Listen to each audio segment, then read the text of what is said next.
গোপন পাপের ব্যাপারে আমরা বর্তমানে ইয়াং জেনারেশন যারা, বিশেষ করে সোশ্যাল মিডিয়া যারা আমরা স্ক্রলিং করি, বা তাদের ব্যাপারে আমরা বলতে গেলে এক ভয়াবহ পাপের মধ্যে আমরা বর্তমানে নিমজ্জিত। এই পাপ থেকে কিভাবে বাঁচতে পারবো, এই জন্য আমরা প্রথমে কোরআন দিয়ে শুরু করতে চাই। যে আল্লাহ রাব্বুল আলামিন কোরআনের মধ্যে বলেছেন, ওয়া ইয়াত্তাকিল্লাহ জাআল লাহু মাখরাজা ওয়া ইয়ারযুকহু মিন হাইসু লা ইয়াহতাসিব। যে আল্লাহ কোরআনের মধ্যে বলেছেন, তোমরা যদি আমাকে ভয় করার মতো ভয় করো, আমি তোমাদেরকে এমন জায়গা থেকে রিজিকের সন্ধান দিব যেটা তোমরা কখনো কল্পনা করতে পারোনি। সুতরাং আল্লাহকে ভয় করার জন্য আল্লাহ তাআলা কোরআনের মধ্যে প্রথম শর্ত দিয়েছেন, ইয়া আইয়ুহাল্লাযীনা আমানু। যে আল্লাহ তাআলা ঈমানদারদেরকে বলেছেন, কু আনফুসাকুম ওয়া আহলিকুম নার, তোমরা নিজেরা জাহান্নামের আগুন থেকে বাঁচো এবং তোমাদের পরিবারস্থ যারা রয়েছে তাদেরকে জাহান্নামের আগুন থেকে বাঁচাও। কিন্তু এই প্রজন্ম বর্তমানে একবিংশ শতাব্দীতে আমরা দাঁড়িয়ে আমরা দেখতে পাচ্ছি যে সোশ্যাল মিডিয়ার কল্যাণে বা বর্তমানে নারী পুরুষ অবাধ মেলামেশার কারণে বর্তমান সমাজের যে অবস্থা বা চিত্র আমরা দেখতে পাচ্ছি যে ভয়াবহ আকার ধারণ করেছে।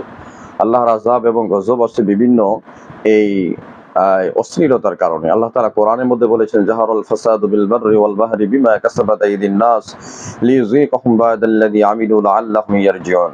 আল্লাহ তাআলা কোরআনের মধ্যে বলেছেন যে জাহারাল ফাসাদু বিল বাররি ওয়াল বাহর, জলে স্থলে যত বিপর্যয় ছড়িয়ে পড়ে সবগুলো হলো মানুষের হাতের কামাই। সুতরাং তোমরা যেমন কর্ম করবে তোমাদের সেই কর্ম অনুযায়ী তোমাদের ফলাফল দেওয়া হবে। এই জন্য আল্লাহ তাআলা মাঝে মাঝে আমাদেরকে ফিরে যাওয়ার জন্য বলেছেন, যে এই কর্ম থেকে ফিরে আসার জন্য, লাআল্লাহুম ইয়ারজিউন, যাতে করে আমরা এগুলাকে ছেড়ে দিয়ে আল্লাহ তাআলা আমাদেরকে গ্রিন সিগন্যাল দিচ্ছেন, মাঝে মাঝে দুনিয়াকে কাঁপিয়ে দিচ্ছেন। এই যে নরওয়েতে, ল্যাটিন আমেরিকার দেশ, হ্যাঁ, যেখানে ভূমিকম্প হলো, বিশাল বিধ্বস্ত ভূমিকম্পের মাধ্যমে পর্যন্ত প্রায় 2000 বা অনেকে বলছেন যে 40-এর উপরে বা 1 লাখের উপরে মানুষ মারা গিয়েছে। তো সেদিকে আমরা যাচ্ছি না। আসল কথা হচ্ছে যে আল্লাহ তাআলা এখানে বিভিন্ন নজির স্থাপন করেন। পৃথিবীতে অনেক দেশকে আল্লাহ তাআলা এভাবে ধ্বংস করেছেন, যেগুলা উলামায়ে কেরামগণ, স্কলার সবগণ বিভিন্ন সময় এখানে উল্লেখ করে থাকেন। তো আমরা যে বিষয়টা বলতে যাচ্ছি আজকে, সেটা হচ্ছে যে আমাদের গোপন পাপের মাধ্যমে যে আমাদের জীবনগুলো ধ্বংস হয়ে যাচ্ছে, আমাদের যুব সমাজ ধ্বংস হয়ে যাচ্ছে। বিশেষ করে মাদকাসক্তি এবং নেশা জাতীয় দ্রব্য সেবনের মধ্য দিয়ে এই যুব সমাজ তারা তাদের ভুল পথে পা বাড়ানোর কারণে তাদের জীবনের গতিপথকে পরিবর্তন করে ফেলছে। এই জন্য গোপন পাপ, হাদিসের মধ্যে আল্লাহ রাসূল সাল্লাল্লাহু আলাইহি ওয়াসাল্লাম বলেছেন যে গোপন পাপের মাধ্যমে বান্দার চরিত্র নষ্ট হয়ে যায় এবং যারা গোপনে ইবাদত করে আল্লাহ তাআলা তাদেরকে স্বর্ণশিখরে উঠিয়ে দেন।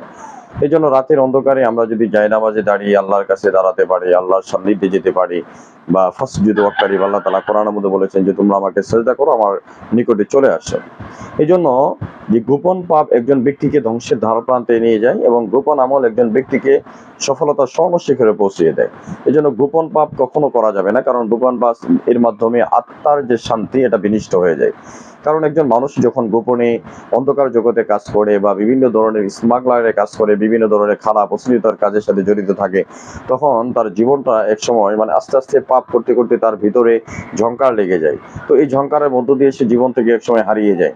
অর্থাৎ মাদকাসক্তি তার জীবনটাকে ধ্বংস করে ফেলেছে। তখন নেশার কারণে বিভিন্ন ধরনের ভালো মন্দ এগুলোর মধ্যে কোনো ডিভাইডেড করতে পারে না, কোনো ফুরকান করতে পারে না। এই জন্য মুহাদ্দিসিনে কেরাম, মুফাসসিরিনে কেরাম বলেছেন যে আল্লাহর ভয় যদি একজন ব্যক্তির মাঝে থাকে তাহলে সে সব ধরনের গুনাহ থেকে বাঁচতে পারে, আর আল্লাহর ভয় যদি দিনের মধ্যে না থাকে সে গুনাহ থেকে কখনো বাঁচতে পারবে না। এই জন্য এই গুনাহ থেকে বাঁচার জন্য সবচেয়ে কার্যকরী আমল হচ্ছে যে সর্বদা আস্তাগফিরুল্লাহ পড়া। চলতে ফিরতে, হাঁটতে, বসতে, উঠতে, খাইতে সব সময় আস্তাগফিরুল্লাহ পড়া। মুসনাদ আহমদের মধ্যে আসছে যে আল্লাহ রাসূল সাল্লাল্লাহু আলাইহি ওয়াসাল্লাম বলেছেন, মান লাযিমাল ইস্তিগফার জাআলাল্লাহু লাহু লিকুল্লি দিকিন মাখরাজা ওয়া বিকুল্লি হাম্মিন ফারাজা ওয়া ইয়ারযুকুহু মিন হাইসু লা ইয়াহতাসিব। আল্লাহ রাসূল সাল্লাল্লাহু আলাইহি ওয়াসাল্লাম বলেছেন, কোন ব্যক্তি যদি ইস্তিগফারকে লাজিম করে নেয়, আল্লাহ তাআলা তার আকস্মিক বিপদ থেকে আল্লাহ তাআলা তাকে হেফাজত করে। মান লাযিমাল ইস্তিগফার জাআলাল্লাহু লাহু লিকুল্লি দিকিন মাখরাজা, আল্লাহ তাআলা তাকে সব ধরনের বিপদ থেকে হেফাজত করে। ওয়া বিকুল্লি হাম্মিন ফারাজা, 2 নম্বর হচ্ছে যে আল্লাহ তাআলা তাকে দুশ্চিন্তা থেকে হেফাজত করেন।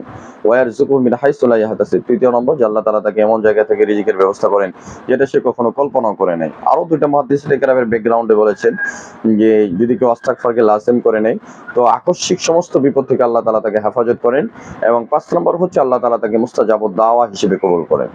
এই জন্য এই আমলটা যদিও ছোট, আস্তাগফিরুল্লাহ আল্লাহ আমাকে আপনি ক্ষমা করে দেন, এই জিনিসটা পড়া, বারবার বলা, কারণ ক্ষমা করতে পারে একমাত্র আল্লাহ। আল্লাহ ছাড়া পৃথিবীতে কেউ কাউকে ক্ষমা করতে পারে না। আপনি পাপ করেছেন, একজন ব্যক্তি, একজন মানুষ সেই বনি ইসরায়েলের জামানায় প্রায় সে 99টা হত্যা করেছিল। সে একজন আবেদের কাছে গিয়েছিল যে আমাকে ক্ষমা করা হবে কিনা। তো তিনি বললেন, না, তুমি যে ধরনের পাপ করেছো তোমাকে আল্লাহ তাআলা ক্ষমা করবেন না। তখন তাকেও সে হত্যা করে পুরোপুরি মোটামুটি 100 মানে 100 কাভার করেছিলেন এবং সে তওবা করার জন্য একজন আলেমের দরবারে যাচ্ছিলেন, কিন্তু পথিমধ্যে তার মৃত্যু হয়েছে। তো তিনি যেহেতু তার মনে একটা অনুশোচনা এসেছিল পাপের পরে যে আমি তওবা করব, এই জন্য সে যখন আলেমের বাড়ির দিকে রওনা দিয়েছিলেন পথিমধ্যে তার মৃত্যু হয়েছে। তো ফেরেশতাদের মাঝে একটা কম্পিটিশন চললো যে ফেরেশতারা বললো এ তো জাহান্নামী, তাকে আমরা জাহান্নামে নিয়ে যাব। রহমতের ফেরেশতা সে বললো না, সে তো তওবার জন্য যাচ্ছিল, সুতরাং আল্লাহ তাআলা তার তওবাকে গ্রহণ করেছেন, তাকে ক্ষমা করে দেওয়া হয়েছে। তখন একটা পরিমাপ করা হলো যে সে যখন হত্যা করার পরে আলেমের বাড়ির কাছে কতটুকু গিয়েছিল, মানে সান্নিধ্যে গিয়েছিল নাকি দূরবর্তী ছিল। রাস্তা পরিমাপ করে দেখা হলো যে যদিও আলেমের বাড়িটা অনেক দূরে ছিল, কিন্তু তারপরেও আল্লাহ তাআলা জমিনটাকে সংকোচন করে দিয়েছিলেন এবং আলেমের বাড়ি রেখে তার কাছে করে দিয়েছিলেন। অর্থাৎ বান্দাকে আল্লাহ তাআলা সবসময় মাফ করতে চান। আমরা অনেক সময় অনেক ধরনের গুনাহ করি, আমরা এমন ভয়ঙ্কর গুনাহ করি যে এই গুনার কারণে আমরা নিজেরাই লজ্জিত হয়ে যাই, আবার আমরা হেজিটেশনে ভুগি। এই জন্য গোপন পাপ ছেড়ে দেওয়া এর মতো উত্তম কোনো কাজ নেই। বিশেষ করে আপনারা যখন একাকী থাকেন বা একাকিত্ব সময় কাটায় মানুষ, সেই সময় শয়তান তার পাশেই থাকে, বা সোশ্যাল মিডিয়া স্ক্রল করার সময় শয়তান তাকে বিভিন্ন ধরনের কুমন্ত্রণা দেয়।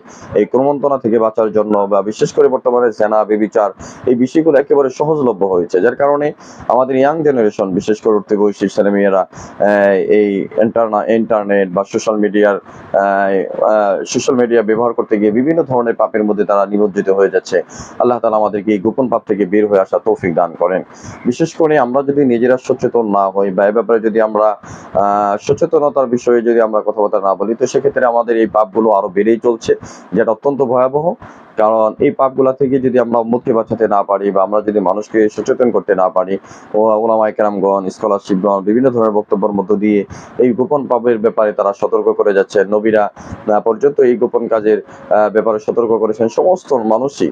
কারণ হাদিসের মধ্যে আল্লাহ রাসূল সাল্লাল্লাহু আলাইহি ওয়াসাল্লাম বলেছেন, মান রাআ মুগায়্যিরান ফালিয়াসতাতি বিয়াদিহি ফাইন লাম ইয়াসতাতি ফাবিলিসানিহি ফাইন লাম ইয়াসতাতি ফাবিকলবিহি ওয়া যালিকা আদআফুল ঈমান। সমাজে রাষ্ট্রে যদি কোনো অন্যায় কাজ হতে দেখো, তাহলে তোমাদের দায়িত্ব হচ্ছে সেই কাজটাকে প্রতিহত করা হাতের মাধ্যমে। যদি হাত দ্বারা না পারো তাহলে জবানের মাধ্যমে, ফাইন লাম ইয়াসতাতি ফাবিলিসানি, যদি জবান দ্বারা না পারো তাহলে এটা হৃদয় দ্বারা সেই কাজটাকে ঘৃণা করতে হবে। ওয়া যালিকা আদআফুল ঈমান। রাসূল বলেছেন যে এটা ঈমানের হচ্ছে সর্বনিম্ন স্তর। এই জন্য আমাদের ঈমানকে স্ট্রং করা, ঈমানকে শক্তিশালী করা এবং এই গোপন পাপ থেকে আমাদেরকে বের হয়ে আসতে হবে। আল্লাহ তাআলা আমাদের সবাইকে নিষ্ঠভাবে আল্লাহর ইবাদত বন্দেগী করা তৌফিক দান করেন এবং একাকিত্বের সময়ে আল্লাহর জিকির, আল্লাহর তাসবিহ এবং কোরআন হাদিস নিয়ে থাকার তৌফিক দান করেন। গোপন পাপ আল্লাহ তাআলা আমাদের দিনের মধ্যে মোহর মেরে দেন এবং সৎ কাজ, আমর বিল মারুফ নাহি আনিল মুনকার, মানুষকে ভালো কাজের আদেশ, অসৎ কাজ থেকে নিষেধ করা এবং মানুষকে ভালো কাজের দিকে উদ্বুদ্ধ করা তৌফিক দান করেন। এই আশাবাদ ব্যক্ত করে আলোচনা শেষ করছি। আসসালামু আলাইকুম ওয়া রাহমাতুল্লাহি ওয়া বারাকাতুহু।